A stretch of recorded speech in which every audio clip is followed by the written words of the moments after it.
ఎంత కష్టపడినా వ్యాపారం లాభాల బాటలో సాగడం లేదా? అయితే ఈ చిట్కాలు మీకోసమే. చాలా మంది వ్యాపారులు ఎంత కష్టపడినా ఫలితం ఉండడం లేదని తెగ బాధపడుతూ ఉంటారు. కష్టానికి తగిన ప్రతిఫలం లేక తమ శ్రమ వృధా అవుతుందని దిగులు పడుతూ ఉంటారు. ఎంత కష్టపడినా మెరుగైన ఫలితం రాక ఇబ్బంది పడుతూ ఉంటారు. తాము విక్రయించే వస్తువులు నాణ్యమైనవైనా ఆశించిన మేర విక్రయాలు జరగక బిజినెస్ సరిగా నడవడం లేదని తీవ్ర మనస్తాపానికి గురవుతూ ఉంటారు. అయితే శక్తి వంచన లేకుండా ఎంత కష్టపడుతున్నా సరైన ఫలితం రావడం లేదంటే అందుకు వాస్తు దోషాలు కారణమై ఉండొచ్చని చెబుతున్నారు వాస్తుశాస్త్ర నిపుణులు.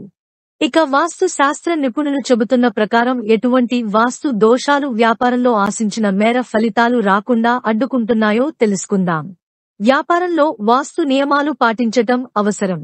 ఎవరైనా దుకాణాన్ని నిర్వహించేటప్పుడు ఆ దుకాణం కూడా శుభ సంకేతాలను కలిగి ఉండాలి. దుకాణంలో వస్తువులు వాస్తు నియమాలను అనుసరించి పెట్టడం, దుకాణం యజమాని ఏ దిశ వైపు కూర్చోవాలి అనేది తెలిసి ఉండటం, దుకాణానికి వచ్చే వారికి మెయిన్ ఎంట్రన్స్ ఏ దిక్కున ఉండాలి అనేది నిర్ణయించడం చాలా కీలకమని వాస్తు శాస్త్ర నిపుణులు చెబుతున్నారు.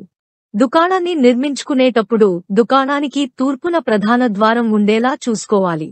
ఇక నిర్మాణానికి ముందు నేలను పడమర నుండి తూర్పుకు, దక్షిణం నుండి ఉత్తరానికి వాలుగా చేసుకోవాలి. దక్షిణాభిముఖంగా యజమాని కూర్చుంటే లాభం. ఇక షాపులో యజమాని కూర్చునే దిశ పైన కూడా ప్రత్యేకంగా దృష్టి పెట్టాలి. తూర్పు దక్షిణ భాగంలో తూర్పు గోడ సరిహద్దు తాకకుండా దక్షిణ గోడ అభిముఖంగా కూర్చోవాలి. ఇక దుకాణంలోని క్యాష్ బాక్స్ యజమాని కూర్చున్న టేబుల్కు ఎప్పుడూ కుడి వైపున ఉండాలి. ఎటువంటి పరిస్థితుల్లోనూ ఉత్తరం మరియు తూర్పు మరియు పడమర దిశలో కూర్చోకూడదని వాస్తు శాస్త్ర నిపుణులు చెబుతున్నారు. దక్షిణాభిముఖంగా కూర్చుంటేనే వ్యాపారంలో బాగా కలిసి వస్తుందని చెబుతున్నారు. షాప్ ప్రధాన ద్వారం, ఆల్మరాలపైన ప్రత్యేక దృష్టి అవసరం. అంతేకాదు వ్యాపారంలో పురోగతిని సాధించడానికి ప్రధాన ద్వారం ముఖ్యమైన పాత్ర పోషిస్తుందని, ప్రధాన ద్వారం ఎప్పుడూ తూర్పు అభిముఖంగా ఉండాలని, అది కూడా ఎప్పుడూ మధ్యలో ఉండాలని చెబుతున్నారు. షాప్ డోర్ ఎప్పుడూ కార్నర్లో ఉండకూడదని చెబుతున్నారు. ఇక షాప్లో ఏర్పాటు చేసుకునే అల్మరాల దిశ పైన కూడా ప్రత్యేకమైన దృష్టి సారించాలని, అల్మారాలు ఎప్పుడూ వాయువ్య దిశలో ఉండేలా చూసుకోవాలని సూచిస్తున్నారు.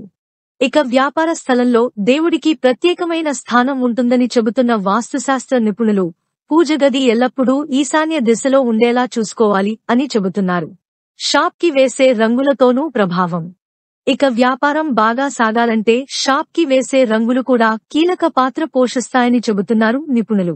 షాప్ లేదా ఆఫీసులో లేత రంగులు వేసుకోవాలని, దీనివల్ల వ్యాపారంలో సానుకూలత ఉంటుందని చెబుతున్నారు.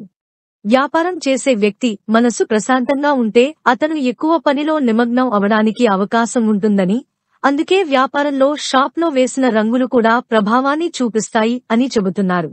చిన్న చిన్న వాస్తు శాస్త్ర నియమాలు పాటించి వ్యాపారంలో లాభాలు ఆర్జించాలని, పురోగతిని సాధించి ముందుకు సాగాలని వాస్తు శాస్త్ర నిపుణులు సలహా ఇస్తున్నారు.